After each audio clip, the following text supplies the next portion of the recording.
जय हिंद दोस्तों, आप सभी का स्वागत है एक बार फिर से आपके अपने यूट्यूब चैनल यूनिक ज्ञान में। आज हम BA third semester political science का महासंग्राम रिवीजन क्लास देखेंगे, जिसमें आपका कोर्स टाइटल है पॉलिटिकल प्रोसेस इन इंडिया। हमने आपको बताया हुआ है कि हर एक सब्जेक्ट के आपके 2 महासंग्राम रिवीजन क्लास आएगी, जिसमें हाफ हाफ करके सिलेबस के मोस्ट इंपॉर्टेंट क्वेश्चन आपको बताए जाएंगे। बहुत अच्छे तरीके से हर एक क्वेश्चन को यहाँ पर बताया जाएगा। साथ ही साथ आपके कमेंट के अनुसार, आपके रिक्वेस्ट के अनुसार यह जो महासंग्राम रिवीजन क्लासेस कराई जा रही हैं, इसका पूरा नोट्स आपको टेलीग्राम चैनल पर भेज दिया जा रहा है, जिसका लिंक आपको डिस्क्रिप्शन बॉक्स में दिया गया है, जो कि फ्री ऑफ कास्ट वहां से आप लेके अच्छे से रिवीजन कर सकते हैं। अच्छे से आप यहां पर वीडियो को देखिए, उसके बाद वहां पर अच्छे से आप पढ़ लीजिए एक बार। बहुत अच्छी तैयारी आपकी हो जाएगी। अगर आप चैनल पर नए हैं तो चैनल को सब्सक्राइब कीजिए, दोस्तों के पास शेयर कीजिए, वीडियो को लाइक अवश्य कीजिए। पूरा वीडियो लेक्चर देखने के पश्चात किसी भी क्वेश्चन में आपको डाउट रह जाता है तो आप कमेंट करके हमसे पूछ सकते हैं। और किसी अन्य विषय का महासंग्राम रिवीजन क्लास आपको चाहिए तो आप कमेंट में हमें बताइए, आपके उस सब्जेक्ट की भी महासंग्राम रिवीजन क्लास लाई जाएगी। तो चलिए देखते हैं हमारा जो सिलेबस है पॉलिटिकल प्रोसेस इन इंडिया में क्या क्या मोस्ट इम्पॉर्टेंट क्वेश्चंस हैं। सबसे पहले हम देखेंगे लोकतंत्र की परिभाषा क्या होती है। लोकतंत्र की यह परिभाषा हर एक बच्चे को पता होनी चाहिए, क्योंकि आपका जो एक प्रकार से जो यह सिलेबस है यह लोकतंत्र पर ही आधारित विभिन्न प्रश्न आपसे पूछे जाएंगे। लोकतंत्र में अब्राहम लिंकन के अनुसार यह दी गई परिभाषा हर एक जगह एक प्रकार से प्रसिद्ध है। लोकतंत्र जो है वह शासन का वह रूप है जिसमें शासन जनता का जनता के लिए तथा जनता के द्वारा हो, अर्थात to the people, for the people, from the people is called democracy. जो जनता का हो, जनता के लिए हो और जनता के द्वारा हो, वही क्या है, लोकतंत्र है। ऐसा किसने कहा था? अब्राहम लिंकन जी ने कहा हुआ था। अगला प्रश्न हमारा, लोकतंत्र के मूल सिद्धांतों का उल्लेख कीजिए। लोकतंत्र के मूल सिद्धांत हम देखें तो सबसे पहला है स्वतंत्रता, दूसरा है समानता, तीसरा है विश्व बंधुता, सत्ता का विकेंद्रीकरण, जनता के मौलिक अधिकार, स्वतंत्र न्यायपालिका, जनता साध्य तथा राज्य साधन के रूप में, और कल्याणकारी राज्य। ये सभी लोकतंत्र के मूल सिद्धांत के अंतर्गत आते हैं। कौन कौन सी? सबसे पहले जनता को स्वतंत्रता प्राप्त होनी चाहिए, समानता होनी चाहिए, विश्व बंधुत्व की भावना होनी चाहिए, सत्ता का विकेंद्रीकरण हो, जनता के मौलिक अधिकार हो, स्वतंत्र न्यायपालिका हो, जनता साध्य तथा राज्य जो है साधन के रूप में हो, और कल्याणकारी राज्य होना चाहिए। क्या यह सभी जो सिद्धांत हैं आपके भारत में उपस्थित हैं? यह हमें कमेंट करके अवश्य बताइएगा। क्या हमारा जो भारत देश है वह लोकतंत्र के मूल सिद्धांतों का पालन कर रहा है? अगला प्रश्न हम देखेंगे, प्रजातंत्र के भेद बताइए। प्रजातंत्र के 2 भेद होते हैं, विशुद्ध या प्रत्यक्ष प्रजातंत्र, दूसरा है प्रतिनिध्यात्मक या अप्रत्यक्ष प्रजातंत्र। प्रत्यक्ष प्रजातंत्र जिसमें जनता सीधे सीधे भाग लेती है नीतियों के निर्माण में, विभिन्न जो भी एक प्रकार से डिसीजन लेने होते हैं, और जो एक प्रतिनिधि के माध्यम से आपके जनता जो है प्रतिनिधि करती है, वह आपका अप्रत्यक्ष होता है। जैसे कि आपने किसी एक व्यक्ति को अपने गांव का प्रधान प्रतिनिधि बना दिया, अब वह आपके गांव के हित के विषय में विभिन्न कार्य करेगा। अगला हम देखेंगे, प्रत्यक्ष या विशुद्ध प्रजातंत्र किसे कहते हैं। हर्नसा ने प्रजातंत्र को परिभाषित करते हुए लिखा है कि शुद्ध रूप में प्रजातंत्र वह शासन है जिसमें समस्त जनता स्वयं प्रत्यक्ष रूप से बिना प्रतिनिधियों के माध्यम से प्रभुसत्ता में कार्य करती है, जो कि हमने आपको पहले ही समझा दिया बहुत अच्छे तरीके से। अगला हम अप्रत्यक्ष या प्रतिनिध्यात्मक प्रजातंत्र के विषय में जानेंगे। तो हर्नसा ने ही अप्रत्यक्ष प्रजातंत्र को परिभाषित करते हुए लिखा है कि अप्रत्यक्ष प्रजातंत्र जो है प्रतिनिधियों के माध्यम द्वारा सर्वोच्चतम सत्तावान जनता का शासन होता है, जो कि हमने आपको एक एग्जाम्पल से समझा दिया है। अगला प्रश्न हम देखेंगे, लोकतंत्र शासन प्रणाली के लक्षण बताइए। लोकतंत्र शासन प्रणाली के प्रमुख लक्षण में हम देखें तो सबसे पहला है, प्रजातंत्र शासन जो है वह साध्य नहीं है, वह एक साधन है। जनता के प्रति उत्तरदायी शासन होता है, जनता द्वारा निर्मित शासन होता है। और चौथा है, वर्ग विशेष को सुविधा नहीं होती है, अर्थात किसी भी विशेष वर्ग को सुविधा नहीं दी जाती है। अगला प्रश्न हमारा, राजनीतिक व्यवस्था किसे कहते हैं। राजनीतिक व्यवस्था एक ऐसी उपव्यवस्था है जिसके विभिन्न भागों में ऐसी संबद्ध सूत्रता होती है कि व्यवस्था के किसी भाग में हुआ कोई भी परिवर्तन अन्य अंतःक्रियाशील अंगों तथा संपूर्ण राजनीतिक व्यवस्था में भी अनुकूल परिवर्तन ला देता है। अगला प्रश्न हम देखेंगे, डेविड ईस्टन के राजनीतिक व्यवस्था के कितने संगठक हैं। डेविड ईस्टन के अनुसार राजनीतिक व्यवस्था के कुल 3 संगठक हैं। कौन कौन से? राजनीतिक व्यवस्था नीतियों के माध्यम से मूल्यों का आवंटन करती है। दूसरा है इसका आवंटन जो है प्राधिकारिक होता है। और तीसरा है इसका आधिकारिक आवंटन समाज पर बाह्य रूप से लागू होता है। अगला हम प्रश्न देखेंगे, भारतीय राज्य व्यवस्था के निर्धारक तत्वों का उल्लेख कीजिए। भारतीय राज्य व्यवस्था के निर्धारक तत्व जो हैं वह निम्नलिखित हैं।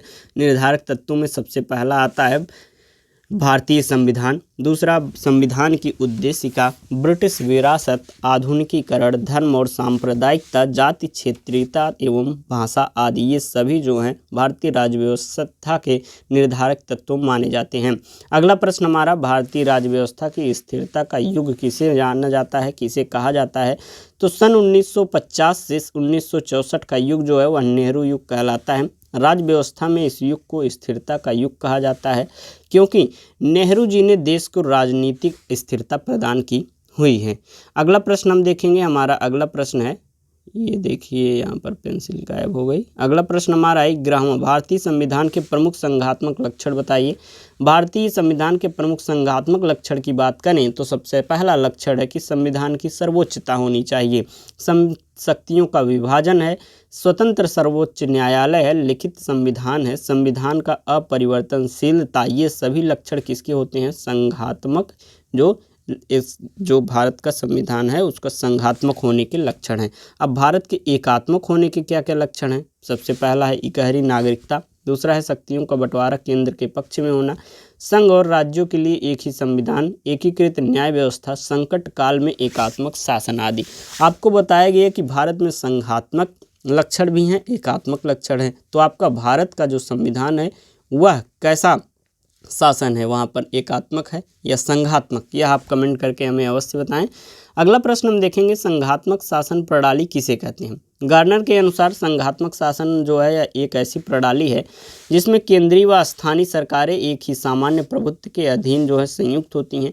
यह सरकारें अपने अपने क्षेत्रों में सर्वोच्च होती हैं। दोनों सरकारों के क्षेत्र जो है संविधान द्वारा अथवा इस व्यवस्था को जन्म देने वाले संसदीय अधिनियम के द्वारा जो है वह निर्धारित होते हैं।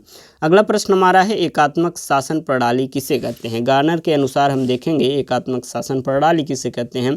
वह कहते हैं कि जहां संविधान शासन की समस्त शक्तियों को केवल एक केंद्रीय अंग या अंगों को दे, जिससे स्थानीय सरकारें जो हैं सत्ता और स्वायत्तता जो उनके पास है प्राप्त करें या वास्तव में अपने जीवन का अस्तित्व ही प्राप्त करें, वहाँ सरकार की एकात्मक प्रणाली होती है। अर्थात जो स्थानीय सरकारें होती हैं वह शक्तियाँ किससे प्राप्त करें? जब केंद्र से प्राप्त करें, और केंद्र जो है एक प्रकार से उसके पास सभी शक्तियाँ हों, तो वहाँ पर एकात्मक शासन प्रणाली होता है।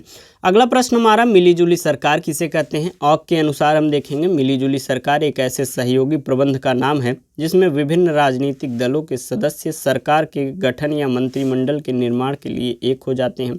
दूसरा है हमारा अगला प्रश्न, मिलीजुली सरकार के लक्षण बताइए। मिलीजुली सरकार के प्रमुख लक्षण जो हैं इसमें कम से कम 2 दलों की भागीदारी आवश्यक है। भागीदारी दल की संख्या इससे भी अधिक हो सकती है, अर्थात इसे क्या कहते हैं? गठबंधन सरकार या मिलीजुली सरकार, जो कि इस समय आपके ट्रेंड में चल रहा है कि क्योंकि कोई भी एक पार्टी बहुमत नहीं पा रही है, तो क्या होता है इससे कि एक और पार्टी को मिलाकर अपना गठबंधन करते हैं और बहुमत लाकर अपने शासन सरकार को बनाते हैं। अगला प्रश्न हम देखेंगे 17वां, गठबंधन या संविध सरकारों के प्रमुख प्रतिमानों का उल्लेख कीजिए। सबसे पहला है एक दल की प्रधानता वाला गठबंधन होता है, अर्थात जिस दल के अधिक प्रतिनिधि होते हैं उनकी प्रधानता होती है। अगला है समान शक्तिशाली 2 परस्पर विरोधी गठबंधन होते हैं। निषेधात्मक आधार पर अनेक राजनीतिक दलों का गठबंधन होता है। और चौथा है राष्ट्रीय सरकार। अगला प्रश्न हम देखेंगे राजनीतिक दलों की कोई एक उपयुक्त परिभाषा दीजिए। तो एडमंड बर्ग के अनुसार हम राजनीतिक दल की परिभाषा देखें तो राजनीतिक दल कुछ लोगों का ऐसा समूह होता है जो कुछ सिद्धांतों पर सहमत होकर अपने संयुक्त प्रयासों द्वारा जनहित को आगे बढ़ाने के लिए संगठित करते हैं। अर्थात राजनीतिक दल जैसे कि आप देखिए बीजेपी है, कांग्रेस है, आप है, मतलब आम जो दिल्ली की आप है केजरीवाल की, तो यह सभी जो है राजनीतिक दल हैं। क्यों? क्योंकि जैसे बीजेपी के जितने भी सदस्य होंगे उनकी जो सिद्धांत होंगे समान होंगे, कांग्रेस के सिद्धांत समान होंगे, अर्थात एक सिद्धांत के अनुसार वह एकजुट होते हैं और राष्ट्रीय हित के लिए, जनता के हित के लिए अपनी सरकार को स्थापित करने का प्रयास करते हैं। क्योंकि कोई भी राजनीतिक दल तभी जनता का हित कर पाएगा जब वो अपना सरकार जो है स्थापित कर पाएगा, अपना शासन स्थापित कर पाएगा। अगला प्रश्न हमारा है, मैकाइवर ने राजनीतिक दल को किस प्रकार परिभाषित किया हुआ है? तो राजनीतिक दल वह समुदाय है जो किसी विशेष सिद्धांत या नीति के समर्थन के लिए संगठित किया गया हो, जो संवैधानिक उपायों से उस सिद्धांत अथवा नीति को शासन का आधार बनाने का प्रयत्न करता हो, वह राजनीतिक दल होता है मैकाइवर के अनुसार। राजनीतिक दलों के 4 कार्य बताएं तो यह शासन का संचालन करते हैं, शासन पर नियंत्रण करते हैं, शासन व जनता के बीच में कड़ी के रूप में कार्य करते हैं, सार्वजनिक नीतियों का निर्धारण यह करते हैं। राजनीतिक दलों की 4 विशेषताएं हम जानें तो इनमें संगठन होता है, सिद्धांतों में एकता होती है, सत्ता प्राप्ति की आकांक्षा होती है और राष्ट्रीय हित के लिए यह कार्य करते हैं। हर एक चीज़ बहुत ही अच्छे तरीके से आपको समझाया जा रहा है। वीडियो को लाइक अवश्य करें, दोस्तों के पास शेयर करें जिससे वह भी वीडियो का लाभ उठा सकें। और कोई भी क्वेश्चन में कोई भी डाउट हो आप कमेंट करके पूछ सकते हैं। और PDF नोट्स टेलीग्राम चैनल से अवश्य लें, जिसका लिंक डिस्क्रिप्शन बॉक्स में दिया गया है। आपको लिंक से नहीं ओपन होता है तो आप सर्च कीजिए टेलीग्राम पर यूनिक ज्ञान, आपको चैनल देखने को मिल जाएगा। हम अगला प्रश्न देखेंगे, दल पद्धति के 4 गुण लिखिए। तो दल पद्धति का सबसे प्रथम गुण होता है श्रेष्ठ सरकार बनाना, दूसरा जनमत का निर्माण, तीसरा शासन व्यवस्था में सामंजस्य और चौथा होता है कानूनों की बुराइयों को दूर करना। अगला हम प्रश्न देखेंगे, दल पद्धति के 4 दोष बताइए। सबसे पहला है राष्ट्रीय एकता के लिए यह घातक होती है। जैसे कि कांग्रेस के लोग जो है वह बीजेपी से लड़ रहे हैं। जैसे कि एक ही जो है गांव में रहते हैं परंतु राजनीतिक दलों के लिए आपस में मतभेद हो जाता है, तो इससे क्या होता है, राष्ट्रीय एकता में के लिए यह घातक सिद्ध होता है। दूसरा है भ्रष्टाचार का प्रोत्साहन होता है, देश की प्रगति में बाधक होता है, योग्य व्यक्तियों का एक प्रकार से अभाव हो जाता है। दल कितने प्रकार के होते हैं अगर हम जानें तो दल कुल मिलाकर 3 प्रकार, एकल दल पद्धति, द्विदल पद्धति और बहुदलीय पद्धति। अब इन दलों को, एकल दल पद्धति को अच्छे से चलिए समझते हैं, फिर द्विदल और बहुदलीय को।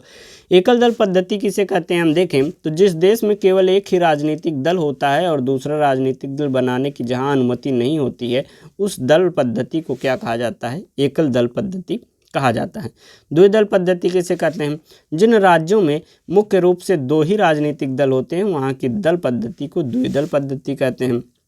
तीसरा प्रश्न है हमारा, बहुदलीय पद्धति किसे कहा जाता है, जिन राज्यों में प्रमुख राजनीतिक दलों की संख्या 2 से अधिक होती है वहां की दल पद्धति को बहुदल पद्धति कहते हैं। बहुदल पद्धति किन देशों में है अगर हम जानें तो यह भारत में है, फ्रांस में है, पाकिस्तान में है। एक दल पद्धति जो है वह कहाँ कहाँ पर है, रूस, चीन, वियतनाम में है। और द्विदल पद्धति ब्रिटेन, अमेरिका में है। अगला प्रश्न हमारा, स्थानीय स्वशासन का क्या अर्थ है।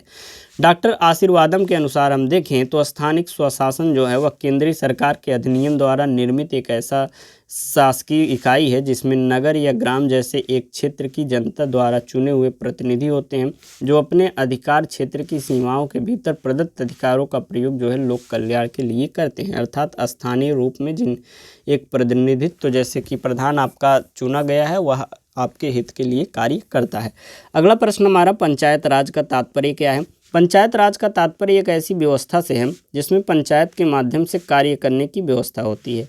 इस व्यवस्था में ग्रामवासियों द्वारा स्वयं पंचायतों का गठन किया जाता है जो विभिन्न प्रकार के कार्यों को संपन्न करती है। वास्तव में पंचायत राज स्वशासन का ही एक रूप होता है। ग्राम पंचायत के 2 कार्य हम देखें तो चिकित्सा एवं स्वास्थ्य की रक्षा करना, दूसरा सड़कें एवं नालियां बनाना होता है। अगला प्रश्न 34 नंबर, पंचायत की समिति के 2 कार्य बताइए। तो पंचायत की समिति का पहला कार्य होता है सार्वजनिक वितरण प्रणाली में सहायता, दूसरा महिला एवं बाल कल्याण कार्यक्रम में सहायता प्रदान करना। अगला प्रश्न हमारा 35 नंबर है, जिला पंचायत के 2 कार्य बताइए। तो जिला पंचायत के पहला कार्य होता है सड़कों का निर्माण और पुरानी सड़कों की मरम्मत करवाना, दूसरा जिले की ग्राम पंचायतों एवं क्षेत्र पंचायतों पर क्या करना, नियंत्रण स्थापित करना। अगला प्रश्न हमारा, भारत में पंचायत राज प्रणाली की 3 प्रमुख समस्याएं कौन कौन सी है। सबसे पहली समस्या है पंचायत के चुनाव में राजनीतिक दलों का घुसपैठ, दूसरा अशिक्षा एवं अज्ञानता, और तीसरा है सरकारी अधिकारियों का अनावश्यक हस्तक्षेप। यह 3 प्रमुख समस्याएं पंचायत राज प्रणाली में भारत में देखी जा रही हैं। अगला प्रश्न हमारा, दबाव समूह किसे कहते हैं। हित समूह ही जब अपने हितों की प्राप्ति के लिए प्रशासन पर दबाव डालते हैं तो क्या कहा जाता है, वे दबाव समूह कहलाते हैं। और दबाव समूह को परिभाषित हम कैसे करेंगे, डेविड दुमैन के अनुसार राजनीतिक दबाव समूह मानव का वह समूह है जिसके समान हित हो तथा जिन हितों के इर्द गिर्द बने हुए उद्देश्यों को उसके सदस्य राजनीतिक प्रक्रिया से प्राप्त करना चाहते हों और उसके लिए संगठित होकर प्रयास कर रहे हों, वही क्या कहलाते हैं, दबाव समूह कहलाते हैं। दबाव समूह के 4 प्रकार कौन कौन से हैं, राजनीतिक दबाव समूह, आर्थिक दबाव समूह, सांप्रदायिक दबाव समूह और भाषाई दबाव समूह। ये 4 जो है दबाव समूह हैं। अगला प्रश्न हमारा है 40 नंबर, दबाव समूह के 4 साधन लिखिए। पहला है प्रचार प्रसार, दूसरा है शांतिपूर्ण आंदोलन, तीसरा है हिंसा एवं तोड़फोड़ आंदोलन, चौथा है अनैतिक साधन। जैसे कि आपने देखा होगा अभी किसानों ने जो है पंजाब में किया हुआ है आंदोलन अपने हित की मांग के लिए, तो वह एक दबाव समूह है। वह पहले क्या की प्रचार प्रसार भी की, उसके द्वारा सोशल मीडिया पे विभिन्न जो सोशल वर्कर हैं उन्होंने किया हुआ है। उसके बाद शांतिपूर्ण आंदोलन भी उन्होंने किया हुआ था।